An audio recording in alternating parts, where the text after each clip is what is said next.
Hello students. First of all, welcome to all of you in the first session of the new chapter, that is chapter number 4, reconstruction of partnership. Students, the word reconstruction it itself explain that we have to changes something that already exist. जो already कुछ है उसके अंदर changes करना है, उसको हम लोग नॉर्मली क्या बोलते हैं, रिकंस्ट्रक्शन. सो ये चैप्टर का जो स्टार्टिंग है उसको इसके मीनिंग से ही स्टार्ट करते हैं. ठीक है. So first of all the meaning of reconstruction and reason for the changes in partnership. So to reconstruct means to reform और टू क्रिएट इट.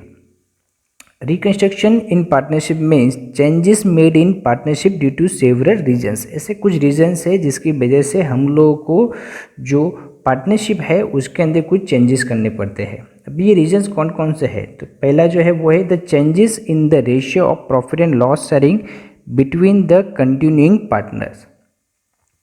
यही पॉइंट हम लोग जब पार्टनरशिप फॉर्म के बारे में देखेंगे तब भी आएगा, इसके लिए अभी इसको डिस्कस कर लेते हैं.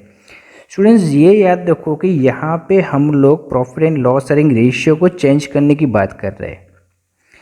तो पहले जब हम लोग जब रिकंस्ट्रक्शन हुआ उससे पहले की बात करें तो पहले कुछ अलग प्रॉफिट शेयरिंग रेशियो होगा और उसके बाद में कुछ अलग प्रॉफिट शेयरिंग रेशियो होगा. फॉर एन एग्जांपल 3 पार्टनर से ए बी एंड सी, उनका प्रॉफिट शेयरिंग रेशियो चल रहा था 1:1:1. अभी किसी रीज़न की वजह से ये रेशियो जो है वो चेंज करने की ज़रूरत पड़ती है. अभी ये रीज़न कुछ भी हो सकता है. रीज़न ये हो सकता है कि कोई एक्टिव पार्टनर जो पहले वहाँ पे था वो वहाँ से हट जाता है, या फिर कोई पार्टनर्स एडिशनल कैपिटल लेके आता है और वो अपना रेशियो बढ़ाने की बात करता है. तो ये सारे रीजंस हो सकते हैं उसके अंदर. पर एक चीज़ उसके अंदर ये कॉमन है कि पहले और उसके बाद के रेशियो के अंदर चेंजेस हो जाते हैं. ठीक है. सो यहाँ पे आपको ये देखने को मिला कि प्रॉफिट शेयरिंग रेशियो के अंदर चेंजेस है. दूसरा कि admission of existing partnership firm. देखो स्टूडेंट्स, तीसरा पॉइंट भी साथ में ले लेते हैं, दैट इज रिटायरमेंट और death of a partner of N existing partnership firm. चाहे एडमिशन हो, चाहे रिटायरमेंट हो या डेथ हो, ये दोनों ही केस के अंदर ऐसा होता है कि जब भी दोनों इवेंट होते हैं तो उसके बाद आपके जो पार्टनर्स है, नंबर ऑफ पार्टनर्स वही चेंज हो जाते हैं.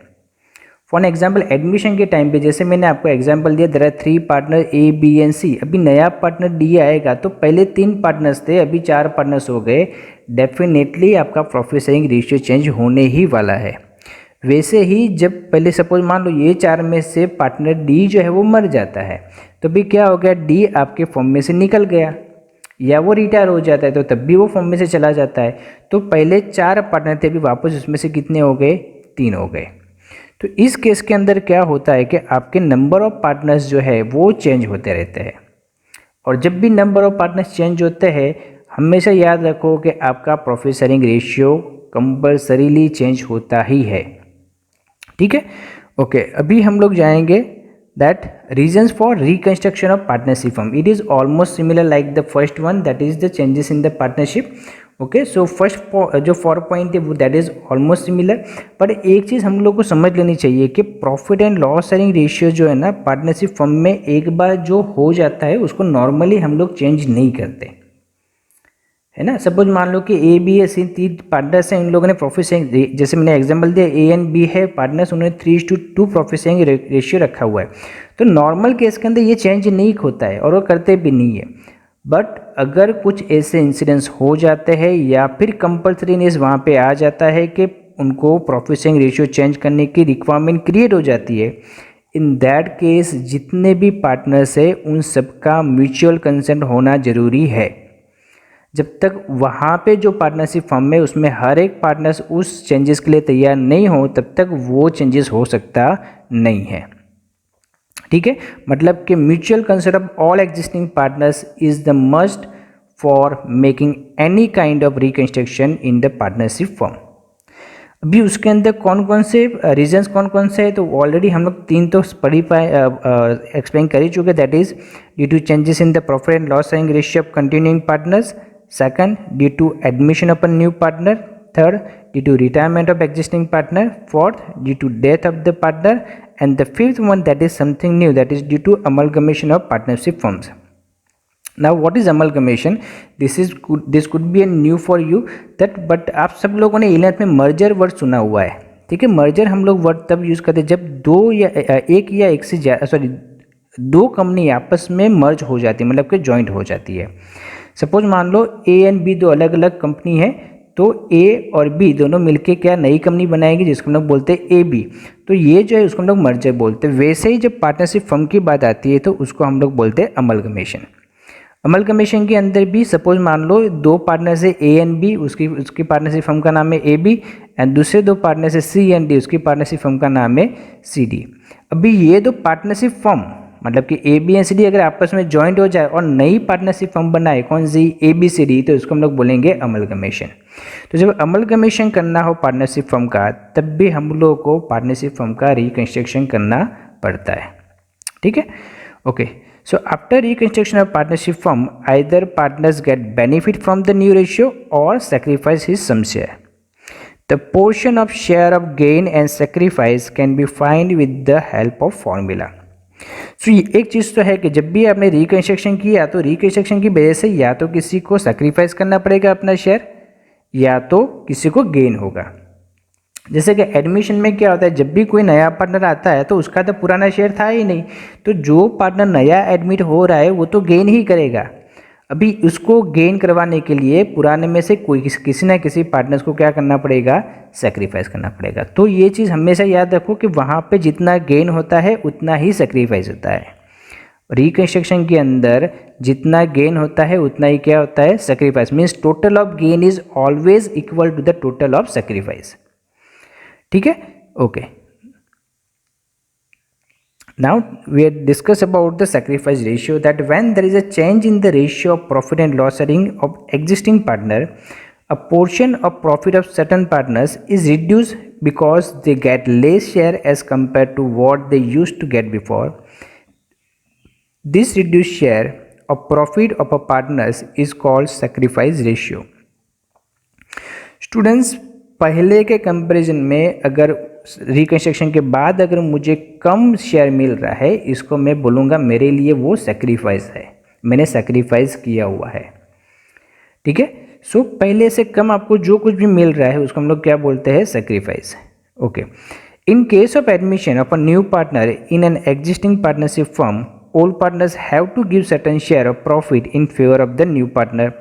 At that time it is also required to calculate sacrificing ratio of all partners. जैसे मैंने बताया कि जब भी नया पार्टनर आ रहा है उसको तो गेन ही होगा क्योंकि उसका तो शेयर था ही नहीं, और अभी हम लोग उसको कुछ शेयर देंगे क्योंकि पार्टनर्स बनाए तो उसको शेयर देना ही पड़ता है। तो जब वो शेयर ले रहा है तो कहाँ से लेके आएगा, तो डेफिनेटली जो एग्जिस्टिंग पार्टनर मतलब जो ओल्ड पार्टनर्स है उन वही लोग में से किसी ने उसका शेयर सेक्रीफाइस किया होगा, जो न्यू पार्टनर्स को, जो पार्टनर एडमिट हो रहा है उसको मिला होगा। ठीक है, सो इस केस के अंदर आपको सेक्रीफाइस फाइंड करने की जरूरत पड़ती है। Sacrifice ratio is difference between the old share and the new share. अभी हम लोग धीरे धीरे उसके मेन फॉर्मूला की तरफ जा रहे हैं। सो सेक्रीफाइस एक्चुअली रेशियो है क्या, ओल्ड शेयर और न्यू शेयर का जो डिफरेंस है उसको ही हम लोग बोलते हैं सेक्रीफाइस रेशियो। अभी हम डायरेक्टली जाएंगे उसके फॉर्मूला के ऊपर, that is sacrifice ratio of a partner is equal to old share minus new share. ये आज का पूरा जो सेशन है ना ये इसी फॉर्मूला के ऊपर डिपेंडेड है। Okay, so sacrifice ratio of a partner is equal to old share minus new share. यही फॉर्मूला को लेके हम लोग सेक्रीफाइस भी फाइंड कर सकते हैं, गेन भी फाइंड कर सकते हैं। बट क्वेश्चन के अंदर आपको सेक्रीफाइस फाइंड करने को बोला हो तो सेक्रीफाइस का फॉर्मूला ही यूज़ करना है। ये बहुत ही अच्छे से समझ लेना चाहिए। अगर क्वेश्चन के अंदर आपको सेक्रीफाइस शेयर फाइंड करने को बोला है या सेक्रीफाइस रेशियो फाइंड करने को बोला है तो आप लोगों को सेक्रीफाइस रेशियो का ही फॉर्मूला लगाना है। आप लोग उसको गेन रेशियो वाले फॉर्मूला से भी फाइंड कर सकते हो, बट क्वेश्चन के अकॉर्डिंगली आपको चलना है। ठीक है, okay, from the above formula we can say that if a partner's old share of profit is higher than the new share, it means that the partners has sacrificed his share. अगर partners का old share उसके new share से ज़्यादा है, मतलब इसको अलग तरीके से बोलूँ तो मैं ये बोल सकता कि उसका न्यू शेयर पहले से कम है ना। सो अगर इसको इस हिसाब से समझे कि ओल्ड शेयर अगर न्यू शेयर से ज़्यादा है मतलब कि वहाँ पे पार्टनर्स क्या कर रहा है, सेक्रीफाइस, है ना। तभी ओल्ड में से न्यू माइनस हो सकता है ना। ओके,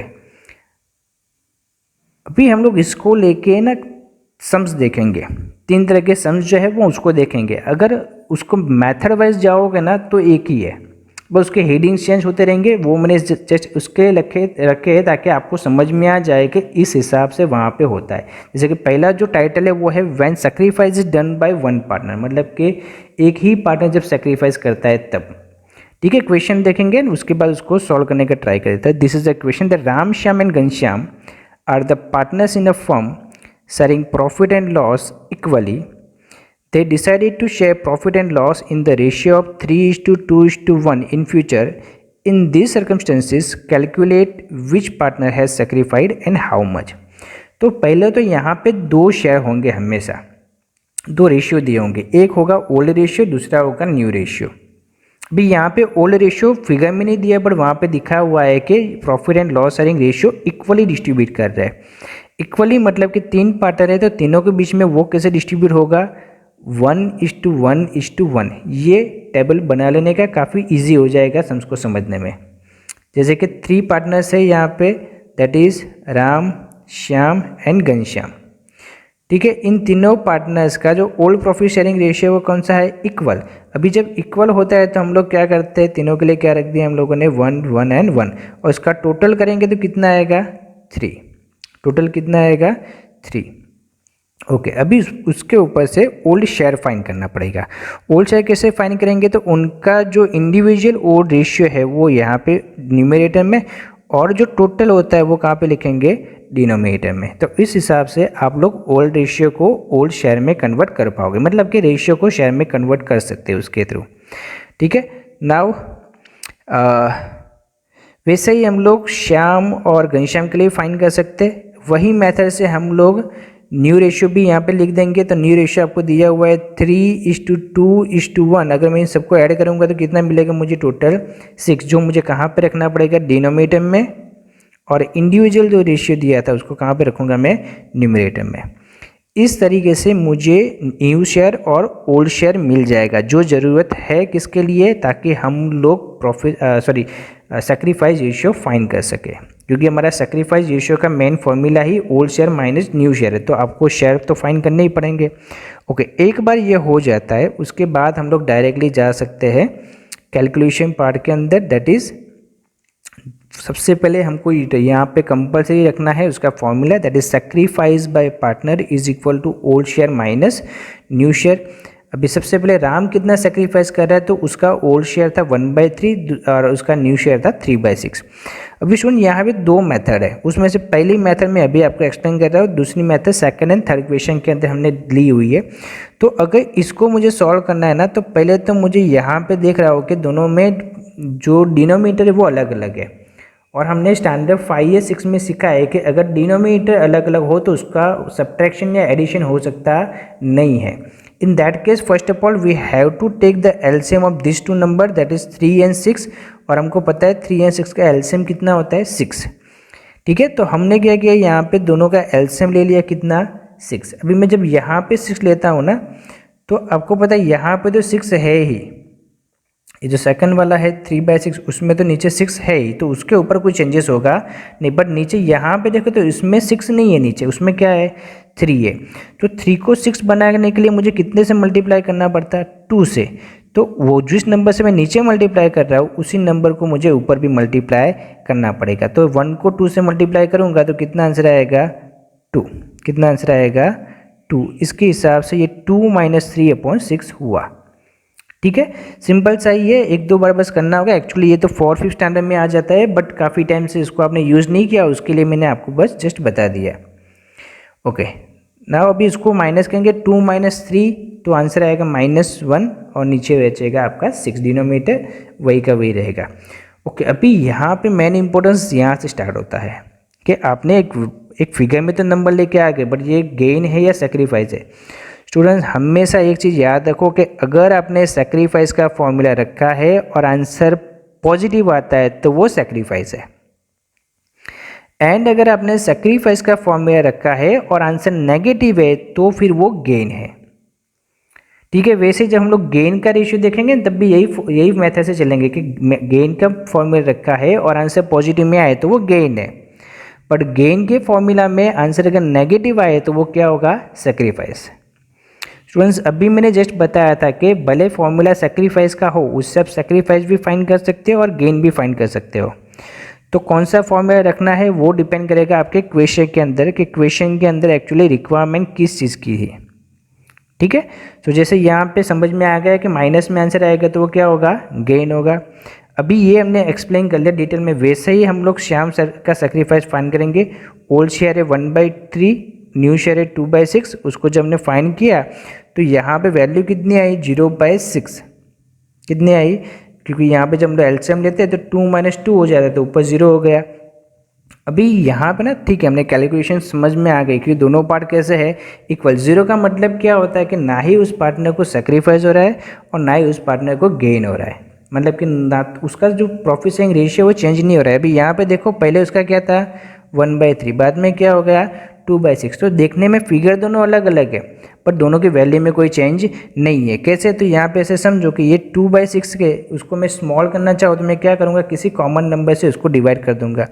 दोनों ही नंबर ऐसे है 2/6, दोनों ही नंबर ऐसे है कि जिसको मैं 2 से कट करूँगा तो ये क्या हो जाएगा, 2 × 1 = 2 एंड 2 × 3 = 6। तो ये क्या बन गया 1/3, मतलब कि वही का वही नंबर है, इसके लिए उसके अंदर कोई भी चेंजेस नहीं हो रहा है, उसका जो गेन या लॉस नहीं हो रहा है, इसके लिए इसका वैल्यू कितना आ रहा है, 0। ठीक है, ओके। अभी लास्ट में देखेंगे घनश्याम कितना सेक्रीफाइस कर रहा है। तो घनश्याम का जब हमने कैलकुलेशन किया तो उसका वैल्यू आया 1/6। कितने वैल्यू है उसकी, 1/6। ठीक है, अभी ये 1/6 पॉजिटिव आंसर है, इसका मतलब कि घनश्याम को क्या हो रहा है, सेक्रीफाइस करना पड़ रहा है। अभी एक बहुत इंपॉर्टेंट चीज़ समझ लो, जैसे मैंने आपको एक ओरली तो बता ही दिया था कि जितना गेन होता है उतना ही सेक्रीफाइस होता है, मतलब कि total of gain and total of sacrifice is always equal. यहाँ पे तो कुछ नहीं हो रहा है, मतलब कि जो कुछ हुआ यहाँ पे हुआ। इसका मतलब ये हुआ कि राम को जो घनश्याम को जो सेक्रीफाइस करना पड़ा उसका फ़ायदा किसको मिला, यहाँ पे राम को। ठीक है, ओके।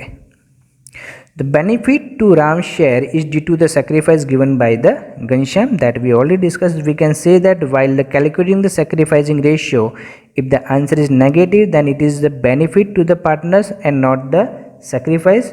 वो भी हमने डिस्कस कर लिया है। And the third point is that total of sacrifice share and total of gain share is always equal. ये भी हम लोगों ने डिस्कस कर लिया है। ओके, अभी when more than one partners is sacrifice, मैंने बोला टाइटल ज़्यादा इंपॉर्टेंट नहीं है, टाइटल बस अंडरस्टैंड करने के लिए है। यहाँ पे आपको क्या लास्ट में क्या था, किसी एक ही पार्टनर को सेक्रीफाइस करना पड़ रहा था, यहाँ पे एक से ज़्यादा पार्टनर सेक्रीफाइस करेंगे। क्वेश्चन देख लेते हैं। Bhavesh, Vipul and Hiral are the partners in a firm setting profit and loss ratio in the 2:2:1. They decided to share profit and loss in the ratio of 3:2:1 in future. From this information calculate the sacrificing ratio. So student यहाँ पे बोले तो दो share जो है ना, ये रहा आपका ओल्ड शेयर और ये रहा आपका न्यू शेयर। अभी पहले तो उसको ओल्ड शेयर और न्यू शेयर के ऊपर से पहले वो टेबल बना लो और टेबल के ऊपर से फॉर्मूला के थ्रू डायरेक्टली ही जा सकते हो। बहुत ही सिंपल तरीका है, बस उसका लास्ट जो पोर्शन है वही चेंज हो रहा है, बाकी सब कुछ ऑलमोस्ट इक्वल है। ठीक है, सो हम लोग इसको डायरेक्टली जाते हो समझने के लिए। पहले तो ये टेबल बन गया हमारा। ठीक है, ये टेबल कैसे बना वो बहुत सिंपल सा है। ओल्ड रेशियो लिखा, न्यू रेशियो लिखा, उसके टोटल को नीचे लिखा और इंडिविजुअल जो रेशियो था उसको ऊपर लिखा, तो आपको ओल्ड शेयर और न्यू शेयर उसके ऊपर से मिल सकते हैं। ठीक है ना, अभी हम लोग जाते हैं उसके कैलकुलेटिव पार्ट पे, तो वो भी एज इट इज सबसे पहले उसका फॉर्मूला लिखो, that is old share minus new share, and फिर ये कैलकुलेशन एक बार अच्छे से देख लेते हैं। पहले में जो था 2/5 अपॉन 3/6। अभी यहाँ पे जो इंपॉर्टेंट चीज़ जो मैं इस क्वेश्चन के लिए बताना चाहता हूँ वो है उसका जिस हिसाब से मैंने कैलकुलेशन किया है। तो यहाँ पे आप लोग को ये दिया हुआ दैट इज़ 2/5 माइनस 3/6। अभी इसको जब मुझे एलसीएम नहीं लेना है मुझे, ठीक है, क्योंकि 5 और 6 का मैं एलसीएम निकालने जाऊँगा तो मिलेगा नहीं मुझे, तो मैं क्या करूँगा, यहाँ पे 5 और 6 को पहले मल्टीप्लाई कर दूँगा। तो 5 6 जा कितना होता है 30। फिर मैं क्रॉस मल्टीप्लाई करूँगा, ये 6 को मल्टीप्लाई करूँगा 2 के साथ और 5 को मल्टीप्लाई करूँगा 3 के साथ। तो 6 2 जा कितना हो जाएगा 12, माइनस का साइन है तो माइनस, और 5 3 जा कितना हो जाएगा 15। इसी तरीके से मैंने ये जो स्टेप है वो लेके आया हूँ। ठीक है, समझ में आ गया होगा कि इसको हमने दूसरी मेथड जिसको क्रॉस मल्टीप्लाई मेथड बोलते हैं, इस मेथड से भी आप लोग गिन सकते हो। अगर एलसीएम फाइंड करने में प्रॉब्लम है तो मैं यही सजेस्ट करता हूँ कि इसी फॉर्मूला को यूज़ करो। जब तक बहुत बड़े नंबर्स डिनोमिनेटर में नहीं हो तब तक आप लोग ये मेथड यूज़ कर ही सकते हो।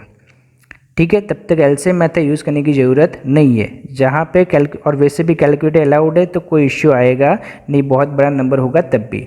ठीक है, so I suggest that you have to use this method in almost all the type of questions. Okay okay, so इस हिसाब से हमने यहाँ पे फाइंड किया, that is -3/30 means gain, here it is 2/30 that is sacrifice, and here 1/30 that is sacrifice. So आपको ये चीज़ समझ में आए कि इसमें दो पार्टनर सेक्रीफाइस कर रहे हैं और एक पार्टनर क्या कर रहा है, गेन। बट हमारे जो रूल्स है वो चेंज होने चाहिए नहीं। हमने रूल्स क्या रखे थे कि जितना सेक्रीफाइस हो रहा है उतना ही आपको क्या होने चाहिए, गेन। तो वो वहाँ पे चेक कर सकते हैं हम लोग। ठीक है, सो यहाँ पे देखो that from the above calculation it can be seen that the sacrifice by Vipul and Hiral is received by Bhavesh in the form of gain और बेनिफिट। जितना हिरल और विपुल सेक्रीफाइस कर रहे हैं ये दोनों मिला के किसको मिल रहा है, भावेश को। ठीक है, as per the earlier discussion some partner sacrifice turns out to be benefit for the others partners in the above illustration sacrifice by Vipul and Hiral become a gain for the Bhavesh. Always remember someone's loss only becomes someone's profits. It is like a share market that if someone sacrifice then and then only someone get a gain. Okay, so how we can find it mathematically? So Vipul sacrifice plus Hira sacrifice is equal to Bhavesh gain. अब इसको plus करके देखते हैं तो विपुल का sacrifice कितना है, 2/30, हीरा का सेक्रीफाइस कितना है, 1/30। इन दोनों को ऐड करेंगे तो क्या मिल जाएगा आपको, भावेश का गेन। तो हम लोग यहाँ पे प्रूव कर सकते हैं कि किसी और there is always total of sacrifice is equal to the total of gain. ठीक है, ओके। सो अभी जाते हैं हमारे लास्ट और थर्ड क्वेश्चन के अंदर, that is sacrifice by one partner and gain by more than one partner. Sacrifice किसी एक को हो रहा है, गेन ज़्यादा लोगों को हो रहा है। पिछला क्वेश्चन क्या था हमारा कि सेक्रीफाइस 2 लोगों को हो रहा था, गेन किसी एक को हो रहा था। यहाँ पे गेन किसी एक को होगा, सेक्रीफाइस एक से ज़्यादा लोगों को करना, सेक्रीफाइस किसी एक को होगा, गेन एक से ज़्यादा लोगों को होगा। ठीक है, देखो ये तो सिर्फ ऊपर के टाइटल है, मैंने इसे बताया, आपको बस फॉर्मूला रखते जाना है। कौन सेक्रीफाइस कर रहा है, कितने लोगों को हो रहा है, वो ज़्यादा इंपॉर्टेंट नहीं है। ठीक है, क्वेश्चन देखते हैं। 3 partners are that Poonam, Dhaval and Komal are the partners in a firm. The profit and loss sharing ratio is 3:2:1. All the partners have decided to change the profit and loss sharing ratio. It is 1:2:2. Calculate the sacrificing ratio of the partners. So first of all, there are 2 ratios, and these ratios are 3:2:1 and 1:2:1. Okay, so these are the new and old. From that we can make a table, that is this one. That old, from table we can find the old share and new share of the individual partner, that are Poonam, Dhaval and Komal. Okay, from this what we can do, we can make a calculation. First of all we have to put the formula, that is sacrifice by partner is equal to old share minus new share. Okay, अभी आ गया हमारा calculations. मैं चाहता हूँ कि इसको खुद एक बार टैली करो। ठीक है, मैं किसी एक का एक्सप्लेन कर देता हूँ। जैसे कि यहाँ पे भी हमने कौन सा मेथड यूज़ किया है, क्रॉस मल्टीप्लाई वाला, है ना। तो यहाँ पे देखो 3/6 और यहाँ पे 1/5, 3/6 माइनस 1/5। क्या करना पड़ेगा, पहले नीचे जो है डिनोमिनेटर उसको मल्टीप्लाई करो, 6 5 जा 30, फिर क्रॉस मल्टीप्लाई, 5 3 जा 15 and 6 1 जा 6। तो 15 minus 6 comes 9/30। अभी 9/30 यहाँ पे आपको पॉजिटिव आंसर आया। ठीक है, पॉजिटिव आंसर सेक्रीफाइस के फॉर्मूला से मतलब क्या हुआ, वहाँ पे सेक्रीफाइस। अभी बाकी जो 2 लोग हैं उनके अगर आंसर देखेंगे तो आपको वो नेगेटिव में मिलेगा, 2/30 -2/30 एंड -7/30, है ना। तो यहाँ पे ये तीनों फिगर मिल गए। अभी इसके ऊपर से कंक्लूजन पार्ट में जाते हैं, कैसे होगा वो। तो the benefit by Dhawal and Komal is due to the Poonam sacrifice. जो इन दोनों को बेनिफिट मिल रहा है, गेन हो रहा है, वो किसकी वजह से हो रहा है, क्योंकि ये जो सेक्रीफाइस कर रही है वो दोनों को डिस्ट्रीब्यूट हो जा रहा है। 9/30 में से, मतलब एक तरीके से समझे तो 9 जो हिस्सा था उसमें से 7 वाला हिस्सा इसको मिलेगा, 2 हिस्सा इसको मिलेगा। तो 9/30 का 7/30 कोमल को मिलेगा, 2/30 धवल को मिलेगा। ठीक है। Then as per the earlier discussion, some partners sacrifice turns out to be benefit for the other partners. Dhaval's gain plus Komal's gains is equal to Poonam sacrifice। हम लोग ये बोल सकते हैं कि इसको जितना गेन मिला, इसको जितना गेन मिला, इन दोनों को ऐड करेंगे तो वो कहाँ से आया होगा, बट ऑब्वियसली जो सेक्रीफाइस पूनम ने किया होगा वो इक्वल हो जाना चाहिए। तो उसको मैथमेटिकली प्रूव कर सकते हैं that Dhaval's gain is 2/30, Komal's gain is 7/30, so 2 + 7 is equal to 9/30। Okay, so इस हिसाब से हम लोग इसको बहुत ही सिंपल तरीके से समझ सकते हैं। स्टूडेंट्स, अभी हम लोगों ने सिर्फ सेक्रीफाइस के बारे में समझा है। In next video we will discuss about the gain ratio. Okay, बहुत ही सिंपल है, इसी तरीके से जाएंगे and then we will move on to the general entry about the partnership, particular reconstruction of partnership form. Okay, I hope you enjoy this video. Thank you very much. Stay safe at your home.